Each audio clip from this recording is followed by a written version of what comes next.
Hello everyone, welcome to home science classes. Home science classes में आपका स्वागत है।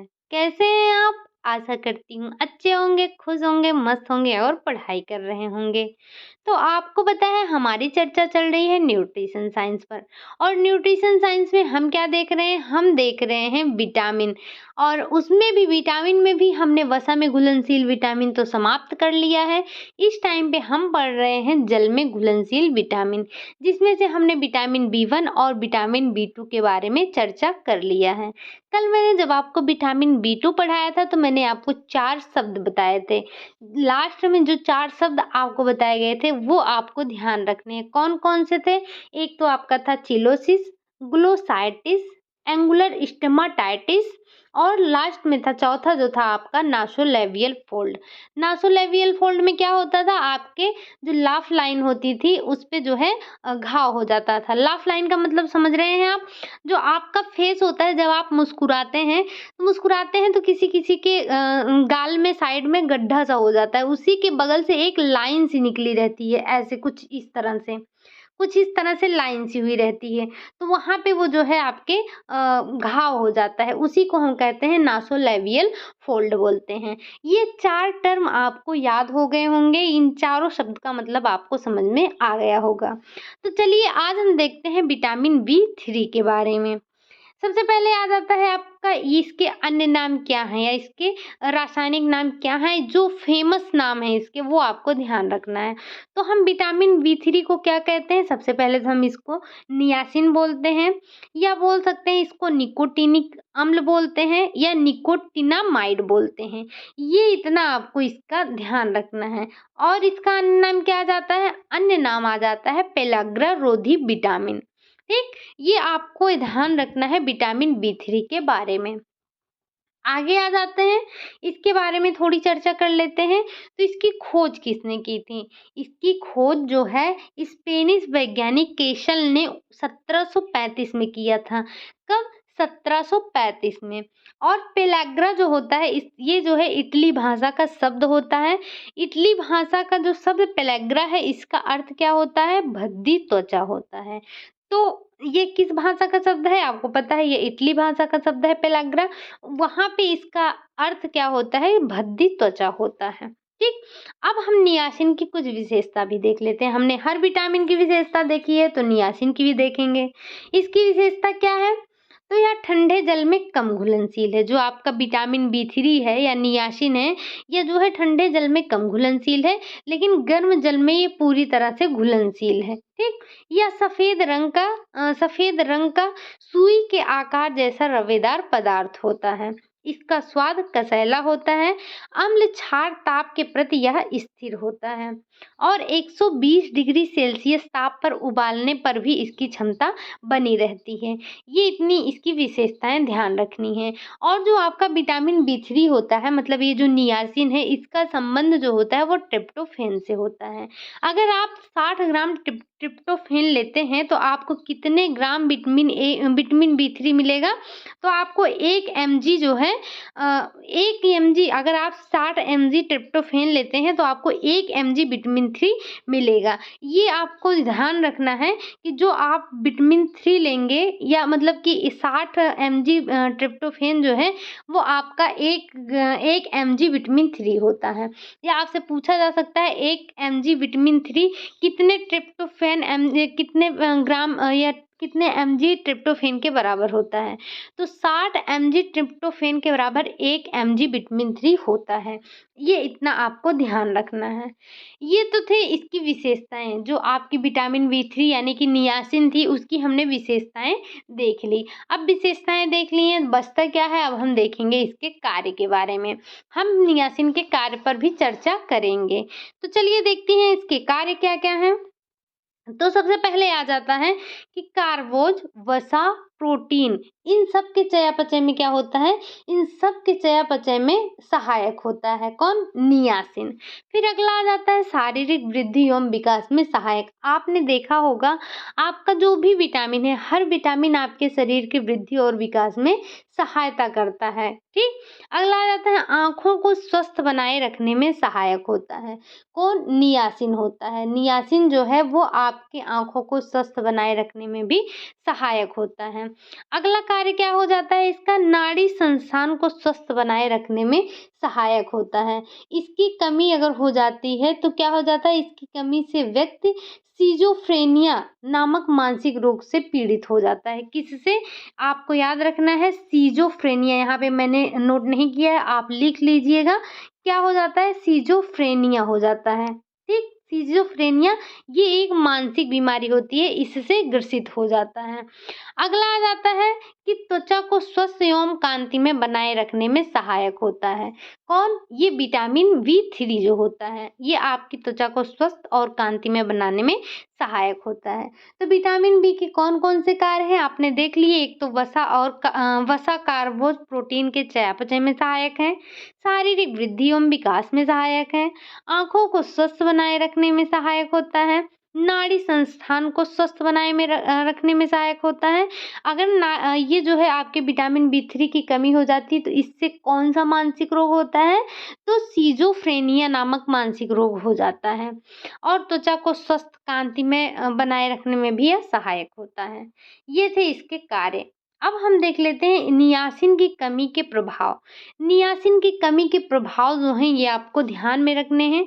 नियासिन के लगातार कमी होने से पेलाग्रा नामक रोग हो जाता है और ये पेलाग्रा को 3DS रोग कहते हैं। क्या कहते हैं? 3DS रोग कहते हैं। वो कौन-कौन से होते हैं आपको ध्यान रखना है। इनके क्या-क्या लक्षण होते हैं? क्योंकि जो आपके ये पेलाग्रा रोग होते हैं, इनके लक्षण क्या होते हैं? इनके लक्षण होते हैं जो आपके 3DS होते हैं, इसमें सबसे पहले याद रखना है, पहले डी का मतलब क्या हो जाता है? डायरिया। डायरिया मतलब अतिसार हो जाता है। और जो दूसरा हो जाता है, वो हो जाता है, दूसरा डी जो होता है, वो आपका होता है डर्मेटाइटिस। ये त्वचा संबंधी रोग होता है। और तीसरा जो डी होता है, उसे बोलते हैं डिमेंशिया। डिमेंशिया का अर्थ हो जाता है पागलपन। ठीक? क्या-क्या होता है? तो ये जो आपके 3D होते हैं, वो 3D कौन-कौन से होते हैं? पहला तो डायरिया, फिर डर्मेटाइटिस और लास्ट में हो जाता है डिमेंशिया। ठीक? लेकिन अगर आप इन तीनों का समय रहते इलाज नहीं करवाते हैं तो चौथा डी भी हो जाता है। चौथा डी क्या हो जाता है? चौथे डी का मतलब हो जाता है डेथ, मतलब कि व्यक्ति की मृत्यु हो जाएगी। ये आपको 3D, ये 3D आपको याद रखना है। आपसे पूछा जाता है 3DS रोग कौन-सा होता है? तो पेलाग्रा होता है। या 3DS रोग किसकी कमी से होता है? तो वो विटामिन बी3 के कमी से होता है। ये बातें आपको विटामिन बी3 के बारे में ध्यान रखनी है। आगे आ जाता है संग्रह। इसका संग्रह नहीं होता है। और फिर जब इसका संग्रह नहीं होगा तो आपको इसको दैनिक आहार में लेना पड़ेगा। फिर आ जाता है आपका प्राप्ति के स्रोत क्या-क्या हैं? या आपको कहाँ से मिल सकता है? किसको खाने से आपके शरीर में विटामिन बी3 की पूर्ति हो सकती है? तो वो है आपके मछली, आलू, टमाटर, यकृत, यीस्ट, मूँगफली, बिना पॉलिश किया हुआ चावल। ये सब अगर आप खाते हैं तो आपके शरीर में नियासिन की कमी नहीं होगी। आपको नोट क्या याद रखना है? नोट में याद रखना है मक्का का अधिक सेवन करने वाले व्यक्तियों में पेलाग्रा रोग अधिक देखने को मिलता है। किसमें? मक्का का सेवन करने वाले लोगों में जो है आप पेलाग्रा रोग देखने को अधिक मिलता है। तो ये थोड़ी-सी चर्चा थी हमारी इसके बारे में। ये आप जितना इम्पोर्टेंट है मैं आपको वही उतना बता रही हूँ। बहुत ज़्यादा आपको पढ़ने की ज़रूरत नहीं है। तो हमने किसके बारे में चर्चा कर ली? हमने चर्चा कर ली विटामिन बी3 के बारे में चर्चा कर ली। अब हम देखते हैं विटामिन बी5 के बारे में चर्चा कर लेते हैं कि विटामिन बी5 क्या है, इसके अन्य नाम क्या हैं, इसकी आवश्यकता क्या है, इसके कार्य क्या है, हम ये सब देखेंगे। तो सबसे पहले विटामिन बी5 के रासायनिक नाम के बारे में चर्चा कर लेते हैं। तो इसका जो रासायनिक नाम है, क्या नाम है? उसका रासायनिक नाम है पेंटोथेनिक अम्ल। किसका? विटामिन बी5 का। क्या है? पेंटोथेनिक अम्ल। पेंटोथेनिक ग्रीक भाषा का शब्द है। किसका? ग्रीक भाषा का शब्द है। या पेंथोस से बना है जिसका शाब्दिक अर्थ होता है सभी जगह। अर्थात यह विटामिन आपको कहाँ मिल जाएगा? यह विटामिन आपको सभी भोज्य पदार्थों में मिल जाएगा, चाहे वह वानस्पतिक हो और चाहे वह प्राणिज हो, यह सभी में उपस्थित होता है। कौन सा? Vitamin B5. इसकी जो है इसके बारे में इसका नाम किसने रखा था? तो आरजे विलियम ने इस विटामिन का नाम पेंटोथेनिक अम्ल रखा था। पेंटोथेनिक अम्ल नाम किसने रखा था? तो आरजे विलियम ने जो है इसका पेंटोथेनिक अम्ल नाम रखा था। इसमें चर्म रोग को ठीक करने की विलक्षण क्षमता होती है। किसमें? विटामिन बी5 में। अब हम इसकी विशेषताओं के बारे में चर्चा कर लेते हैं कि विटामिन बी5 की क्या-क्या विशेषताएँ हैं। तो यह एक गाढ़ा गहरे पीले रंग का चिपचिपा तैलीय पदार्थ है। कैसा है? चिपचिपा तैलीय पदार्थ है। हमने जितना भी विटामिन पढ़ा, हमने ये शब्द कहीं पर नहीं पढ़ा अभी तक। तो क्या है जो पेंटोथेनिक अम्ल है, यह क्या है? यह गाढ़े गहरे पीले रंग का कैसा पदार्थ है? चिपचिपा पदार्थ है। यह जल में शीघ्रता से घुल जाता है, धूप में नष्ट हो जाता है, स्वाद इसका तीखा होता है, अम्ल व क्षार दोनों में यह नष्ट हो जाता है। किसमें? अम्ल और क्षार में दोनों में नष्ट हो जाता है। बस यही इतनी इसकी विशेषताएँ आपको ध्यान रखनी है। अब हम इसके कार्य के बारे में भी देख लेते हैं कि जो हमारा पेंटोथेनिक अम्ल है इसका कार्य क्या होता है? विटामिन बी5 के क्या-क्या कार्य होते हैं? इसके बारे में भी हम चर्चा कर लेते हैं। तो सबसे पहले वही जो हर विटामिन का कार्य होता है, क्या? कि जो है कार्बोज, वसा एवं प्रोटीन के चयापचय में सहायक होता है। और फिर क्या आ जाता है? कोएंजाइम ए के निर्माण में सहायक होता है, त्वचा को स्वस्थ बनाए रखने में सहायक होता है। और क्या कार्य होता है इसका? शारीरिक वृद्धि में सहायक। आपने हर विटामिन में देखा था, सभी विटामिन के कुछ न कुछ कार्य थे। तो वैसे ही विटामिन जो आपका बी5 है, इसका कार्य भी वही शारीरिक वृद्धि और विकास में सहायता करना, इसका भी कार्य हो जाता है। अगला क्या आ जाता है? रक्त में शर्करा के स्तर को सामान्य बनाए रखने में सहायक होता है। जो विटामिन बी5 होता है, ये रक्त में शर्करा के सामान्य स्तर को बनाए रखने में सहायक होता है। आर्किटोनिक एसिड व लिनोलिक एसिड के संश्लेषण में आवश्यक होता है। ये आपको सबसे पहले याद रख लेना है, क्या? आर्किटोनिक एसिड और लिनोलिक एसिड के संश्लेषण में आवश्यक होता है। ये जो आपको कहीं-कहीं पे कुछ आवश्यक एमिनो एसिड दे दिए जाते हैं, कुछ प्रोटीन के नाम दे दिए जाते हैं, या किसी विटामिन के साथ में कोई अन्य विटामिन का नाम जोड़ दिया जाता है, तो वो आपके लिए काफ़ी इम्पोर्टेंट हो जाता है। वहाँ से उसको आपको ध्यान रखना होता है। तो ये थे हमारे विटामिन बी5 के कार्य थे। अब हम इसकी कमी के भी प्रभाव देख लेते हैं कि अगर हमारे शरीर में विटामिन बी5 की कमी हो गई है तो उससे प्रभाव क्या पड़ेगा हमारे शरीर पर, क्या हमारे शरीर में असर पड़ने वाला है। तो सबसे पहले पेट में मरोड़ रहेगी, चक्कर आना व जी मचलाना, कमजोरी व थकान महसूस होना, हाथ पैर की मांसपेशियों में ऐंठन रहना, अनियमित हृदय गति होना, अनिद्रा आना और जो है शारीरिक कमजोरी, ये सारी आपकी शिकायत होंगी जब आपके शरीर में विटामिन बी5 की कमी होगी। अब इसके अवशोषण के बारे में देख लेते हैं कि जो हमारा विटामिन बी5 है, इसका अवशोषण कहाँ होता है? तो इसका अवशोषण होता है छोटी आंत में। और इसका विसर्जन कैसे होता है? इसका विसर्जन जो है मूत्र के द्वारा होता है। आपको पता है यह जो है विटामिन जो हमारा बी पढ़ रहे हैं, विटामिन बी और सी, यह जल में घुलनशील है। तो इसका उत्सर्जन कैसे होगा? इसका विसर्जन कैसे होगा? तो इसका विसर्जन जो है मूत्र के द्वारा होगा।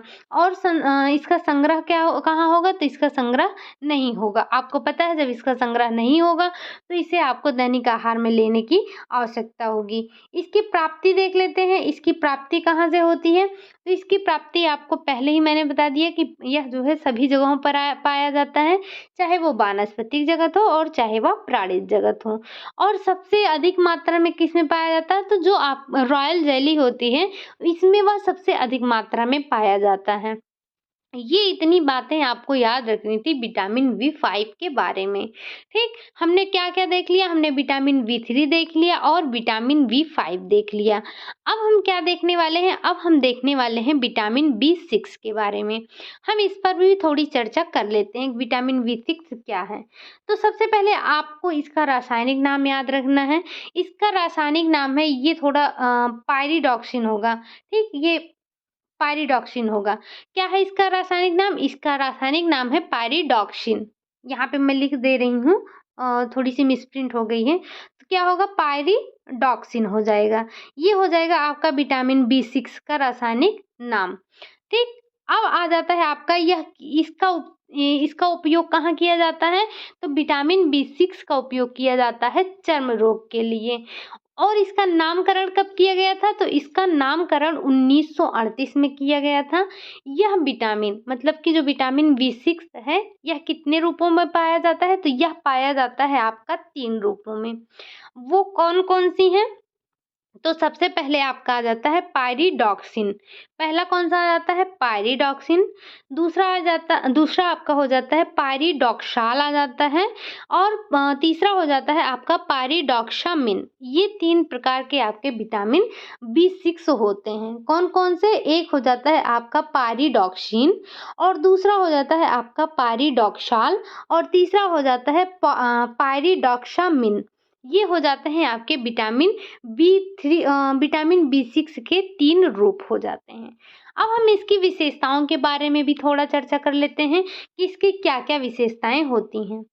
तो सबसे पहले आ जाता है यह गंध रहित सफ़ेद रंग का रवेदार पदार्थ होता है। कैसा? गंध रहित होता है, सफ़ेद रंग का होता है और रवेदार पदार्थ होता है।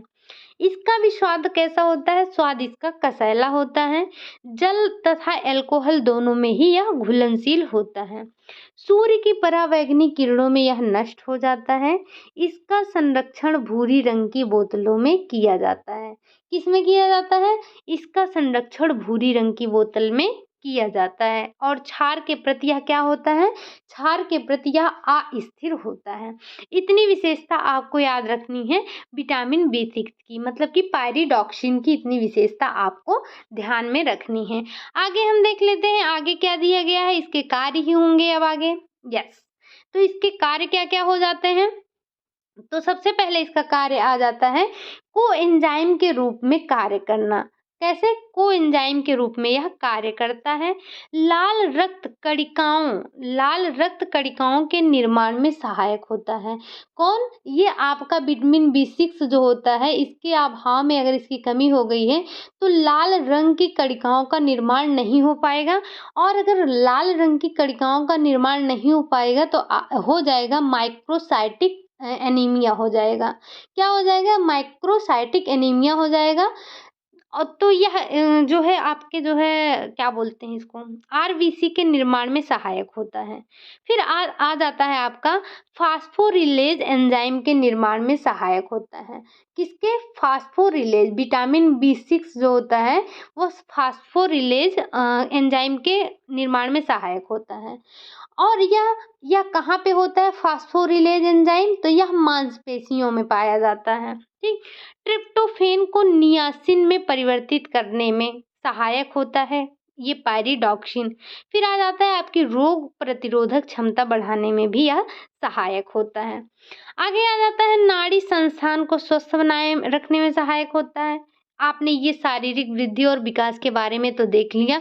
आपका हर विटामिन आपके शारीरिक वृद्धि एवं विकास में सहायता करता है। अगला आ जाता है थायराइड। ये हो गया आपका थायराइड, एड्रिनल व इंसुलिन हार्मोन के नियमन में भी सहायक होता है। कौन? ये आपका विटामिन बी6 जो होता है ये आपके एड्रिनल, थायराइड और इंसुलिन हार्मोन के नियमन में भी सहायक होता है। तो इतना ये आपके लिए इसके जो कार्य हैं ये आपके लिए ज़्यादा इम्पोर्टेंट हो जाते हैं। यहाँ से आपको कुछ नई चीज़ें मिली हैं। जैसे क्या? जैसे कोएंजाइम के रूप में कार्य करता है, ये तो आपने हर विटामिन के बारे में देख लिया।